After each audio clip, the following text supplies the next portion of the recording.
es para menos. Aseguran llevar 30 años conviviendo con espíritus. Los fantasmas siempre están aquí y siempre saben lo que pasa. No les gusta que hablemos de ellos. En cuanto a si se vengarán o no, eso está por ver. Estos espíritus no siempre han sido amistosos, como cuenta la hija de la familia. Recuerdo que cuando era pequeña, unas manos me empujaron por detrás y caí por las escaleras. Le dije, ¿qué te pasa? Y me contestó, ven, mira. Había un enorme cuchillo clavado en la puerta. Si lo que fuera podía clavar un cuchillo con tanta fuerza en la puerta, desde luego podía hacérnoslo a nosotros, a los niños, a nuestras mascotas. Era aterrador.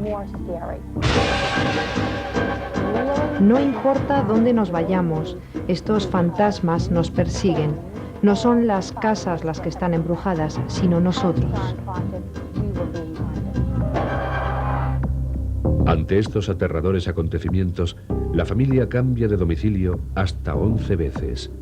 Pero en la última de las viviendas, las cosas empeoran, con un espantoso episodio digno de la famosa película de Hitchcock, Los pájaros. Había como unos 500 pájaros por el suelo del ático. Lo único que pude pensar fue, oh no, por Dios, otra vez no. Nunca vamos a poder librarnos de esto. No sé qué es, pero es horrible. Una horrible pesadilla que, como afirman nuestros protagonistas, no había hecho nada más que empezar. Una vez entré en nuestro dormitorio y nuestro fantasma, al que llamamos George, no había escrito una X como acostumbra, sino morid. Vais a morir. Empecé a preocuparme cada vez más. No daba crédito a lo que estaba pasando. No solo me preocupaba la fuerza que tenía el espíritu, sino lo que decía. Estas amenazantes pintadas, que aparecían misteriosamente en las paredes, aterrorizaron aún más a la familia. Incluso consiguieron que las dos hijas del matrimonio se independizaran. Aún hoy, la hija mayor se niega a aparecer ante las cámaras. Mi hermana vive aterrada porque estas cosas no solo ocurren en casa de mis padres, también suceden en la mía y en la de ella. ¿Qué fuerzas misteriosas acosan a los Batzel? ¿Cómo es posible que ni los cambios de domicilio ni la separación de la familia impidan que estos fenómenos les persigan? Desesperados, deciden acudir a especialistas que sucesivamente aportan datos diferentes, pero ninguno consigue unos resultados definitivos. Sin embargo, las conclusiones del doctor William Roll no dejan lugar a dudas. Cuando llegamos aquí, a principios de los años 70, la pregunta era, ¿se tratará de un fenómeno real? ¿Se lo están inventando o quizá les están engañando? La pregunta quedó contestada. Sí, era real. El Dr. Roll, equipado con sofisticados aparatos de precisión, descubrió perturbaciones en los campos magnéticos de la nueva vivienda. Según él, allí había una extraña energía. Desde luego, aquí se percibe algo. Los Batzel son una familia muy inusual debido a estos fenómenos, al igual que las personas que los han presenciado. Yo estoy convencido de que todo lo que ocurre aquí es cierto. No somos los únicos a los que les pasan este tipo de cosas. Otras personas experimentan este tipo de fenómenos y no están locos. No hace falta estar loco, pero sí hay que saber qué hacer. Opiniones de expertos, parapsicólogos, videntes. Lo cierto es que el caso Batzel sigue sin resolverse. Una familia resignada a vivir rodeada de fenómenos extraños.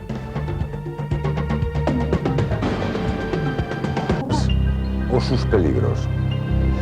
La Ouija es un instrumento enigmático, con un lado esotérico que la comunica con el más allá y otro siniestro que la ha convertido en una especie de droga. Ese será uno de los temas que abordaremos hoy en Otra Dimensión.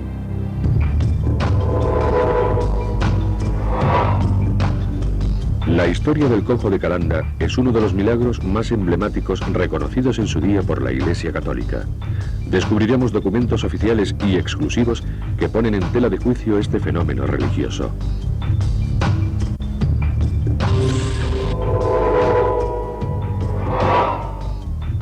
Los místicos lo utilizan para llegar a Dios, los masoquistas para alcanzar el placer sexual. Otra dimensión se adentra en el laberinto del dolor.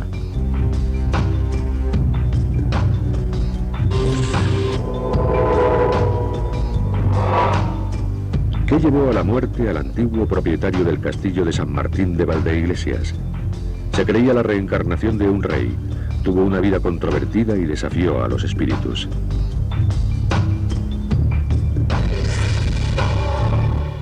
Estamos en colocar una cámara de vídeo para sorprender al autor de estos fenómenos inexplicables.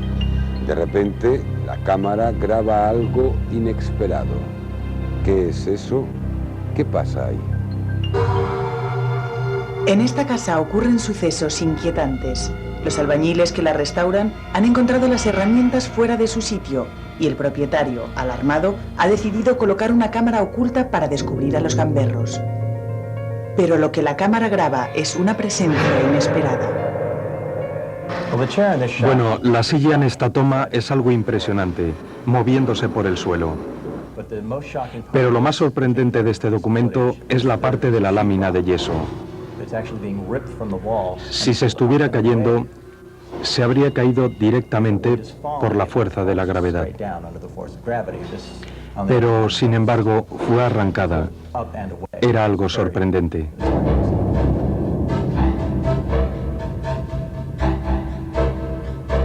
A muchas millas de ese lugar, en Ohio, otra familia descubre que no está sola. Habían oído ruidos por la noche y por la mañana encontraron cosas fuera de su sitio, platos y vasos rotos. Para descubrir la causa, dejaron una cámara de vídeo grabando y el resultado les provocó mayor inquietud.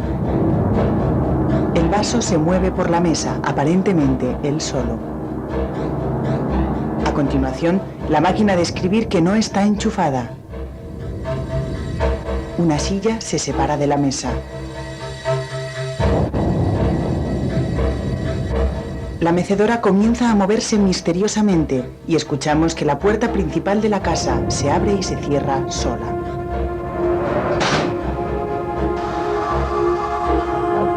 Lo he visto innumerables veces intentando buscar alguna prueba de que fueran trucos, pero no la encuentro.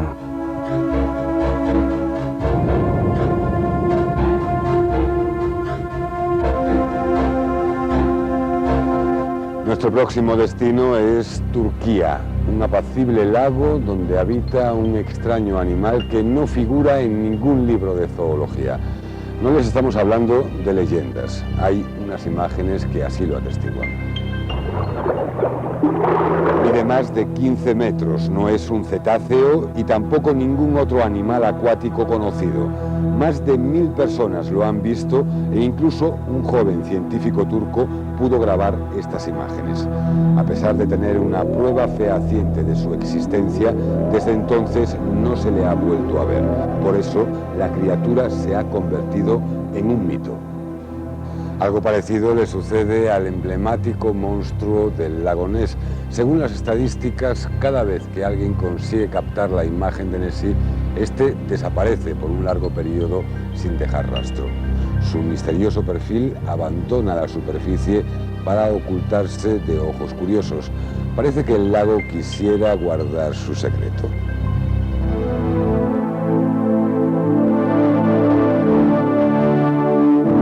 Lago Ness, Escocia. 36 kilómetros de longitud, 145 metros de profundidad y en algunos puntos hasta 300. La visibilidad de sus aguas frías y turbias no llega más allá de los 2 metros. Ni siquiera las más avanzadas tecnologías le han permitido al hombre explorar la totalidad del fondo. ¿Es este misterioso entorno el hogar de un monstruo?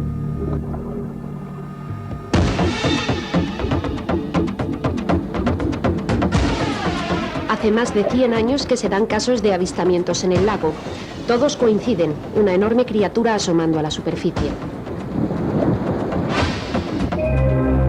Desde siempre, la búsqueda del monstruo conocido como Nessie fue casi una obsesión para muchos. Algunos incluso crearon enormes jaulas para capturarlo. 1934. La primera fotografía de Nessie inunda las páginas de los diarios británicos. La imagen se convierte en la prueba irrefutable de la existencia de la bestia. Las aguas del lago se exorcizan por si el monstruo es la reencarnación de Satán.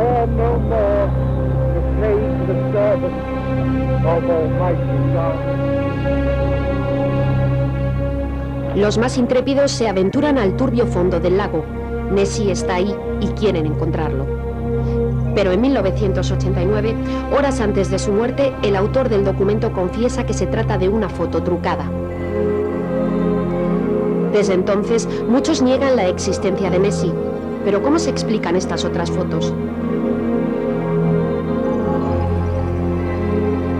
En muchos casos, no se ha podido demostrar que sean falsificaciones. Además, los avistamientos del monstruo continúan. Surgen varias teorías. La más extendida afirma que Nessie es un plesiosaurio. Su largo cuello, sus aletas y su enorme cuerpo coinciden con el del prehistórico dinosaurio que habitó la Tierra hace millones de años.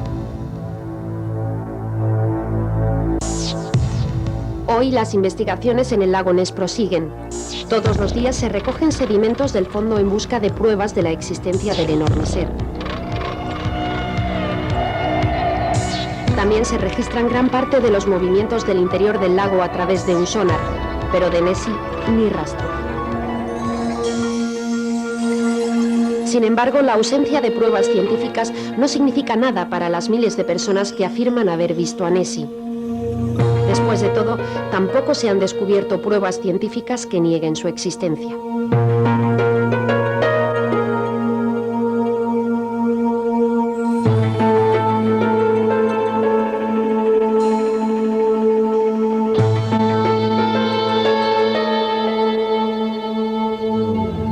Continuamos hablando de misterio en otra dimensión.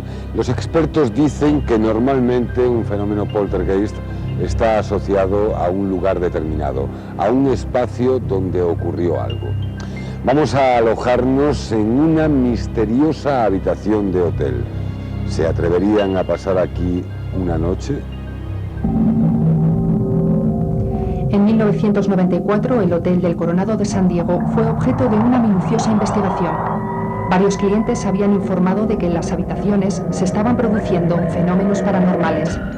Una de las pruebas recibidas fue esta grabación. Muchos afirmarían que se trata de un fantasma, pero el experto Tim Mayhew no encuentra en esta imagen nada concluyente.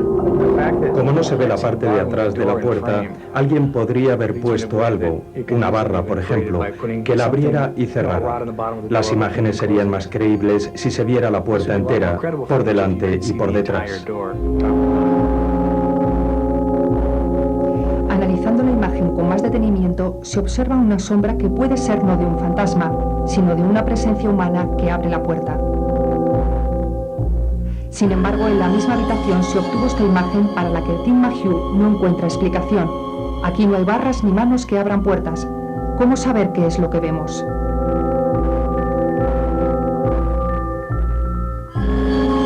Podemos pensar que muchos de estos fenómenos son pruebas de la existencia de espíritus del más allá.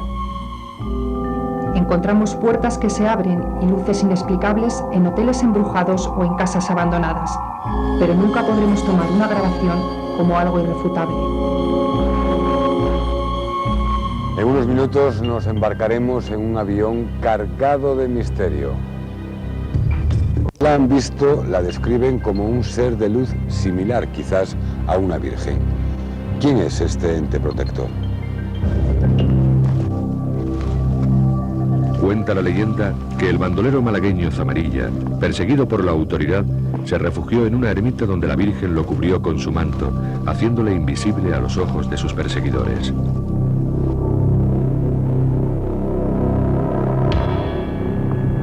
Ahora, esta leyenda cobra vida en las experiencias vividas por estas tres mujeres en diferentes épocas, pero con muchos puntos en común. Según relatan, siendo niñas, una entidad misteriosa las salvó cuando sus vidas estaban en peligro.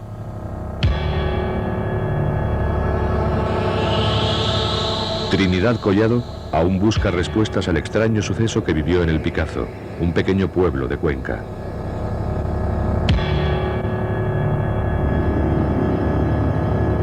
Era la tarde de Nochevieja de 1943. El frío era intenso. Trinidad era una niña y salió de casa para comprar algo de pan.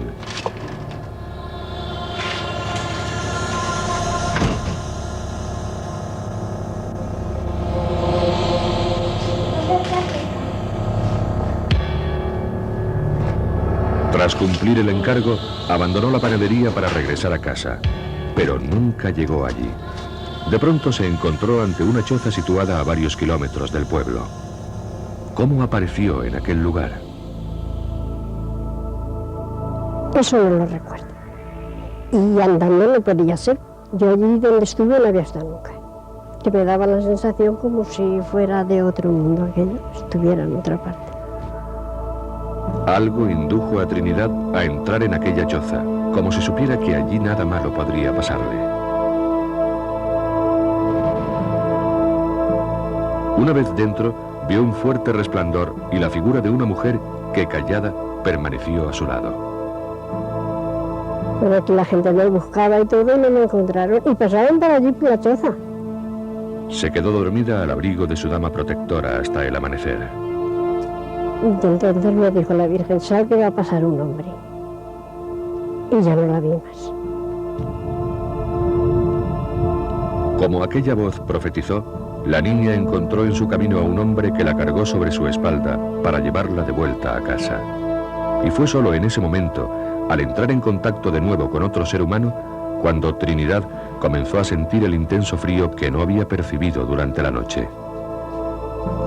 ¿Cómo podemos interpretar esta extraña experiencia?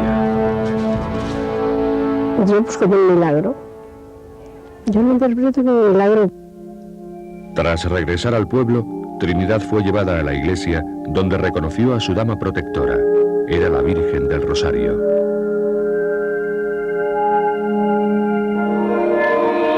Pero este no fue el primer caso. En 1896, Encarnación Hernández salió sola de su casa en el pueblo alicantino de Rojales, una tarde de enero, cuando apenas contaba con 4 años de edad. Desorientada, subió a un monte cercano, quedando a merced del frío y los animales. Todos se fueron a buscarla al campo, al monte. La buscaban por el río, cerraron las compuertas de las acequias también, para ver si estaba por las acequias y eso, y no la encontraban. Al día siguiente, divisaron su cuerpo en el fondo de este barranco, el Barranco del Búho, muy lejos del sitio donde la pequeña dijo después haber pasado la noche. Y cuando sus tíos pudieron bajar y acercarse a ella, se levantó también y dice, Encarnaciónica, pero tú no has pasado frío esta noche con la noche, ¿no nos has oído cuando veníamos con faroles buscándote y llamándote? Dice, no, sí que los oía. Dice, ¿cómo no nos...? Dice, es que una mujer me tapaba con un delantal y me decía, mañana vienen por ti. Tú no sufres, mañana vienen por ti. Y yo no he pasado frío porque ella me tapaba con el delantal. Encarnación también recordó haber estado jugando con un niño durante las horas que estuvo ausente. Tal vez se tratara de un ángel protector.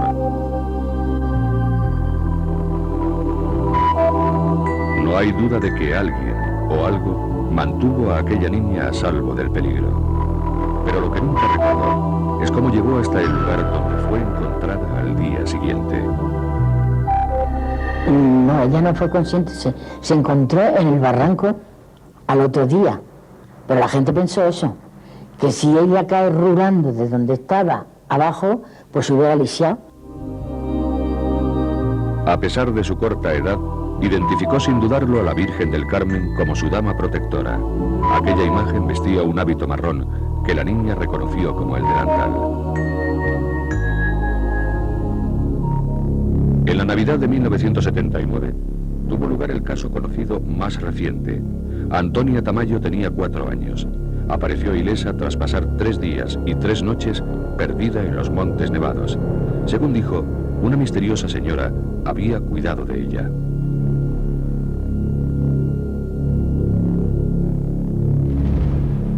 ¿Fueron estas personas protagonistas de un milagro?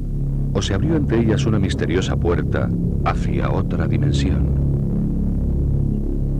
Alguna gente cree que realmente existen guardianes espirituales que nos acompañan durante toda la vida. Esta es la historia de una niña que tiene algo diferente de las demás. Cada vez que le hacen una fotografía, junto a ella aparece una inquietante presencia. Se llama Carissa, aún no ha cumplido 8 años y su mirada es de una profundidad estremecedora. Sabe que despierta curiosidad, aunque todavía no entiende bien la razón, porque los fenómenos que tanto sorprenden a todos han estado siempre a su lado. No dejaba de mirar detrás de mi hombro izquierdo y se reía, no dejaba de reírse. Entonces la dejé en el suelo, la tumbé en un edredón y le hice 3 fotografías. Cuando las revelamos, había en las fotos como una de luz, al que la niña miraba fijamente.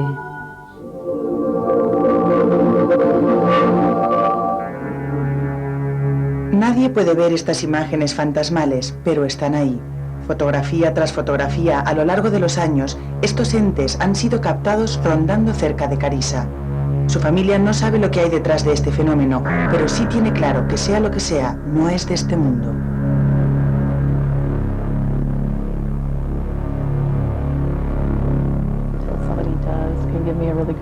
Hasta que alguien me pueda dar una buena explicación, yo seguiré pensando que se trata de seres del más allá, que nos permiten fotografiarlos. Carissa no entiende bien lo que le sucede. Solo ella podría dar alguna explicación, pero cuando se le pregunta nunca da una respuesta concreta. A veces comenta que sus amigos le están asustando, pero otras ríe con ellos, sin que nadie a su alrededor pueda comprenderla. Lo único que la familia puede hacer por ahora es aceptar la presencia de esos seres, guardianes espectrales que llevan toda la vida a su alrededor. Solo Carissa podrá contar algún día lo que realmente ve. Esta noche vamos a presenciar un avistamiento ovni excepcional. Miles de personas en diferentes partes del mundo vieron y grabaron un objeto extraño surcando el cielo. Otra dimensión ha conseguido esas imágenes y esta noche, por primera vez en España, veremos qué contienen esas grabaciones. La luna cubre por completo al sol. Estamos ante un eclipse. En México, miles de personas se preparan para la observación de un fenómeno que quedará ensombrecido por otro suceso todavía más excepcional. Pocos días después del eclipse, la principal cadena de televisión mexicana recibió 5.000 vídeos de lo que parecían ser diferentes objetos voladores. Esta fue una de las imágenes más inquietantes. Se trata de una nave metálica con forma de platillo que apareció en el cielo instantes después de producirse el eclipse. Los ovnis que se vieron son algo excepcional porque 17 personas de 4 ciudades diferentes grabaron el mismo objeto. ¿Por qué iba a creer en los ovnis? Nunca había visto ninguno. Cuando este hombre, completamente escéptico sobre asuntos extraterrestres, puso en marcha su cámara, se encontró con un objeto metálico y brillante dando vueltas sobre su cabeza. Estaba muy nervioso. Quería enseñárselo a todos. Había grabado un ovni. Un ovni. A partir de ese momento empecé a creer. Objetos voladores no identificados grabados a la misma hora en 4 ciudades distintas, situadas a varios kilómetros de distancia. Los descreídos se apresuraron a dar su versión. Se trataba, sin lugar a dudas, de algo tan simple como un globo. Pero esta posibilidad quedó rápidamente descartada. Al aumentar la imagen, se ve cómo el platillo metálico perturba el espacio que tiene alrededor, dejando un rastro parecido al de una estela.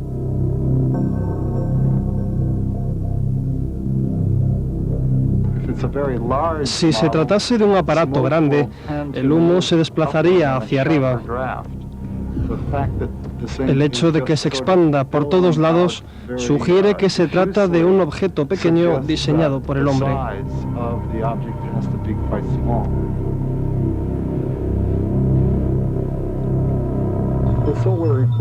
Todo el mundo miraba el cielo durante el eclipse. Era un buen momento para urdir un engaño.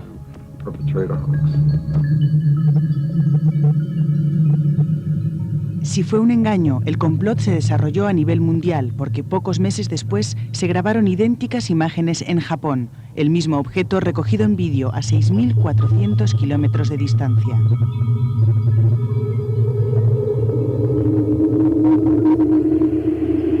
Esa nave no fue el único avistamiento que tuvo lugar ese día. Observen este grupo de 24 objetos luminosos como estrellas.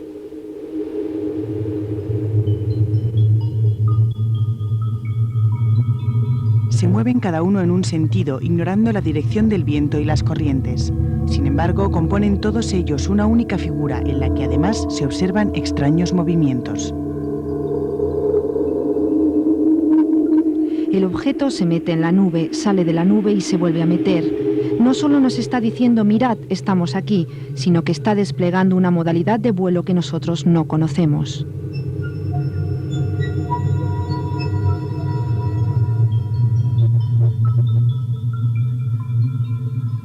¿Qué significa semejante actividad en los cielos?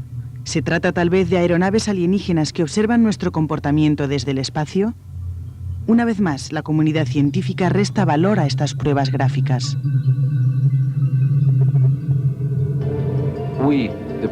Nosotros, el pueblo, vamos a demostrar que es verdad. No van a ser ni los científicos, ni las autoridades, ni los militares. Nosotros, cientos de miles de videoaficionados, vamos a poder aportar pruebas que se verán en todo el mundo, para que se enteren de que no estamos locos y de que no somos una banda de lunáticos. Tal vez falten todavía muchos años para que los testigos de estas escenas logren demostrar al mundo su verdad, o puede que no lo consigan nunca, pero entre tanto, estas imágenes son la prueba que mantiene la ilusión de millones de personas en todo el mundo. Hubo un hombre conocido como el Cojo de Calanda, al que supuestamente por intervención divina se le restituyó una pierna amputada.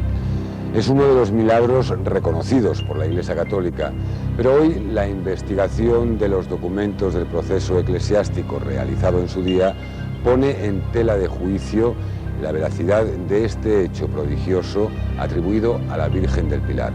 Otra dimensión analiza los legajos del sumario.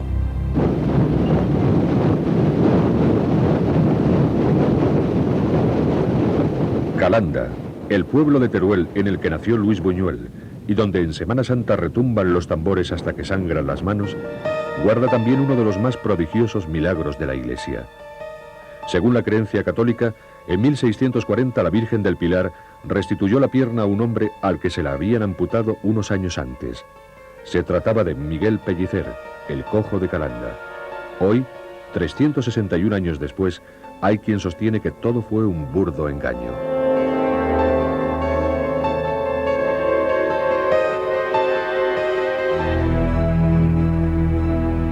Miguel Pellicer era un joven al que su pueblo pronto se le quedó pequeño. Con 20 años salió de Calanda y emigró a Castellón. Allí un carro le arrolló. Una rueda pasó por encima de su pierna derecha. Malherido, ingresó en el hospital de Valencia, pero allí no encontró consuelo a su dolor. El joven se marchó de una forma un tanto extraña, ya que en el registro del hospital consta su ingreso, pero no su salida. Según el relato de la Iglesia, Pellicer, malherido, se trasladó hasta Zaragoza. Durante todo el trayecto, el joven se ganaba el sustento pidiendo limosna por los caminos. Su herida en la pierna conmovía a cuantos le veían. Una vez en Zaragoza, acudió al hospital de Nuestra Señora de Gracia. Antes de entrar en el hospital, él va al Templo del Pilar y se encomienda a la Virgen María. Y luego ya entra en el hospital de Nuestra Señora de Gracia. Era por los primeros días del mes de octubre, del año 1637. Y entonces el médico ve que no puede hacer nada por la pierna, que la tenía muy flemorizada, y decide cortar. A partir de entonces, Miguel Pellicer veía cómo su tara física hacía multiplicar las limosnas en la puerta de la Basílica del Pilar. Hay una copla de estos romances de ciego que habla así: 2 años y 5 meses, cosa cierta y aprobada por médicos cirujanos que la tenía cortada. En esa cancioncilla se explica que durante 2 años y 5 meses Miguel está sin pierna, pidiendo en la puerta del Pilar de Zaragoza limosna para vivir. hasta que un día decidió volver a Calanda. Allí la sorpresa fue mayúscula. Miguel había regresado sin pierna. A los pocos días, la noche del 29 de marzo de 1640, ocurrió el supuesto prodigio. Pellicer, cansado, se acostó en uno de los cuartos de su casa. Mientras dormía entró su madre y, asombrada, vio que tenía las dos extremidades. El joven solo atinó a decir que había sido la Virgen del Pilar la que le había restituido la pierna. Aquella noche nació el milagro de Calanda.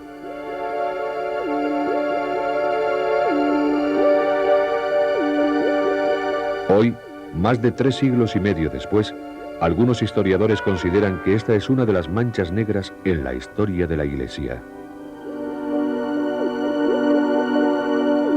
La pierna no fue amputada jamás.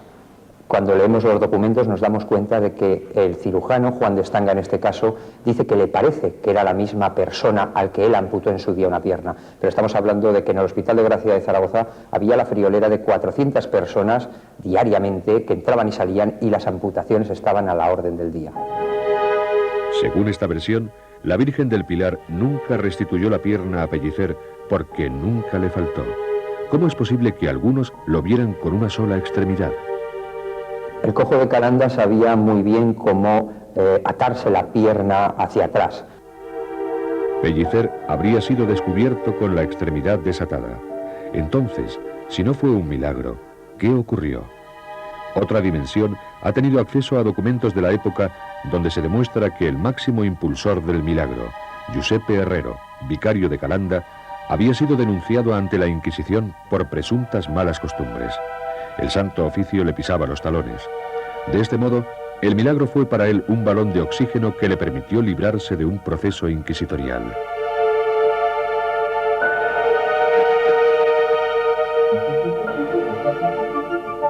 A Pellicer, el milagro le dio fama para seguir pidiendo más limosnas, hasta que, con 30 años, falleció en este pueblo de Zaragoza, Velilla de Ebro. Sus restos aún reposan en este erial donde se encontraba el antiguo cementerio. En 1950 se exhumó el cadáver. Los forenses comprobaron que en la tibia derecha había una marca a la altura de donde el carro le pasó, pero no se halló ninguna señal de la supuesta amputación. Los huesos del cojo siguen allí, olvidados sin que nadie se preocupe de ellos. ¿Cuál es la verdad de lo ocurrido? ¿Es esta la historia de un pícaro ávido de limosnas como el Buscón de Quevedo? ¿O tiene razón la Iglesia al defender que la Virgen del Pilar restituyó la pierna al joven? De momento, estas dos posturas son irreconciliables.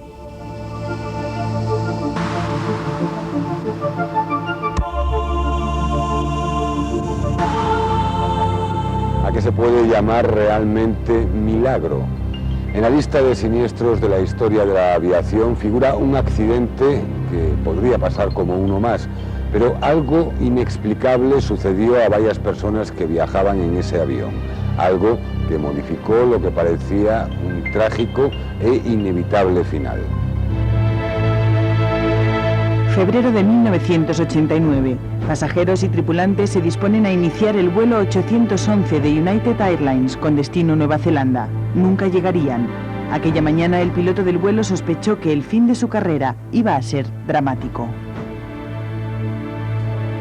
Incluso confundirse con los faros de un coche. Pero si lo observan atentamente, se darán cuenta de que los movimientos de estas luces no corresponden a los de ningún vehículo conocido por el hombre. Estas imágenes están grabadas en Pineda de Mar, en Barcelona, en días distintos y siempre por la noche. En general, las filmaciones que se acostumbran a recibir suelen ser pues, muy borrosas, de muy poca trascendencia, en general solo luces. Pero esta es de un carácter excepcional. Prácticamente te diría que no hay otras tan nítidas como estas en España. Podemos ver claramente dos potentes luces que se acercan hacia el observador que lo estaba filmando el vídeo, una cúpula claramente y también una luz inferior tipo flash que delimita claramente este objeto. Las imágenes han sido analizadas fotograma a fotograma para detectar su procedencia. Casi 3 horas de grabación que han inquietado a los expertos.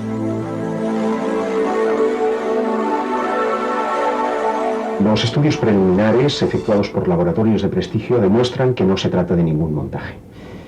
Tampoco se trata de nada conocido, es decir, no es ni un avión militar ni ningún ingenio fabricado por el hombre. Destellos luminosos en apariencia diferentes, pero que sospechosamente se presentan siempre en el mismo lugar. No parece haber dudas sobre su naturaleza. Se trata casi con certeza de algún tipo de nave. Y lo más inquietante, tal vez nos encontremos ante un mensaje codificado de luces que alguien intenta hacernos llegar y que desgraciadamente no estamos todavía preparados para comprender. Esta noche, en unos momentos, nos adentraremos en los misterios de un artilugio que muchos consideran instrumento diabólico.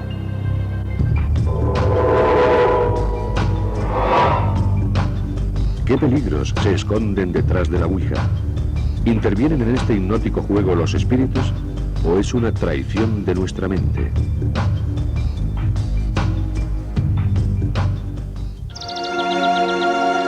...432, con don Álvaro de Luna, quien lo mandó construir y curiosamente murió decapitado. Una etapa trágica que parece terminó con la enigmática muerte de Juan Fernández Ganza, uno de sus últimos propietarios. Era el año 1985. Encontraron su cadáver tumbado en la cama con un tiro en la sien.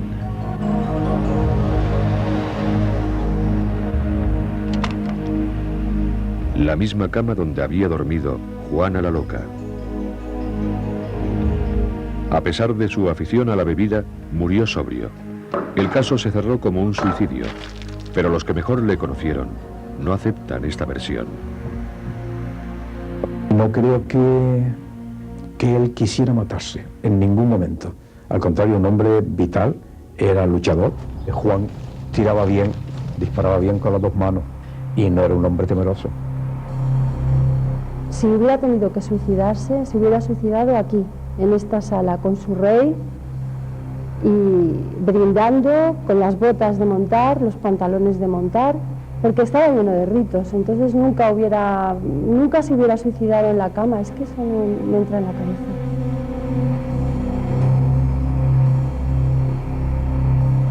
María Jesús, que convivió con él durante 5 años, piensa que alguna extraña energía del castillo pudo influir en su trágico final.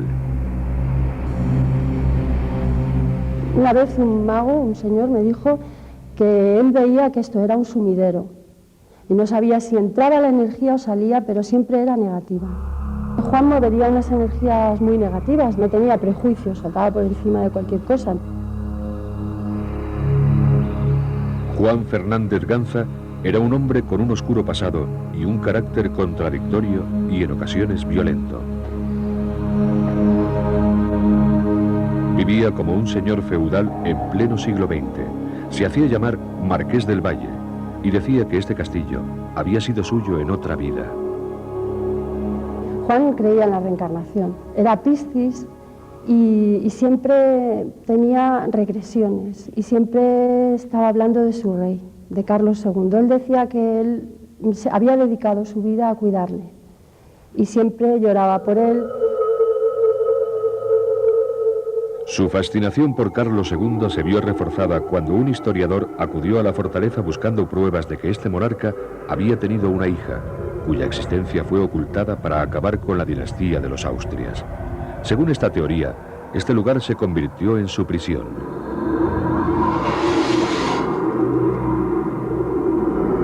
Tal vez fuera el espíritu de aquella supuesta descendiente real la presencia que María Jesús sintió a su lado durante su vida en el castillo. Como si una energía positiva librara una continua batalla contra el lado oscuro de estos muros.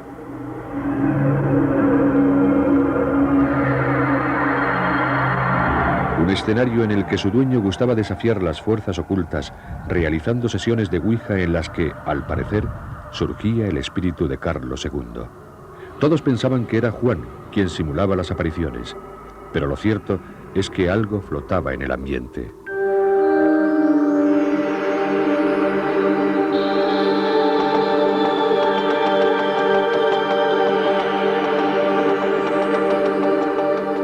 El temor a posibles maldiciones no tardó en extenderse por el pueblo. Decían que quien discutiera con Juan dentro del castillo tendría un final fatídico. El diestro Luis Segura murió 15 días después de visitarlo. Cayó mientras toreaba, pero su fin no lo marcó un toro, sino un fulminante ataque al corazón.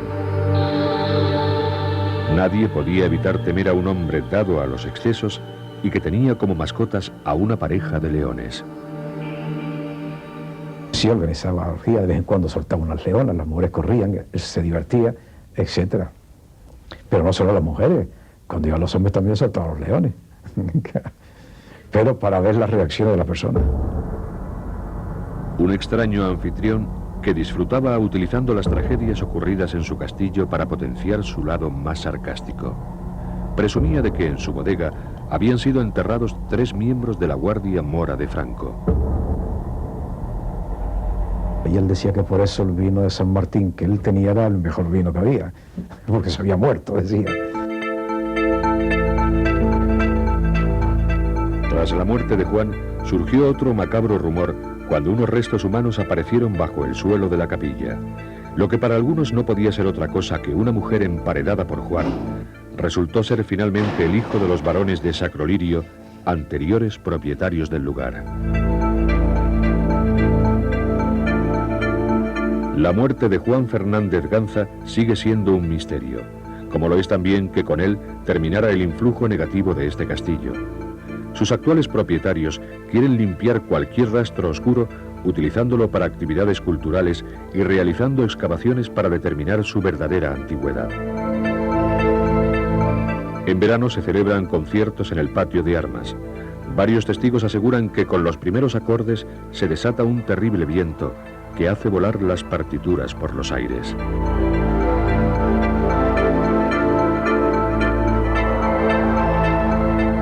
Dicen que a Juan no le gustaba la música.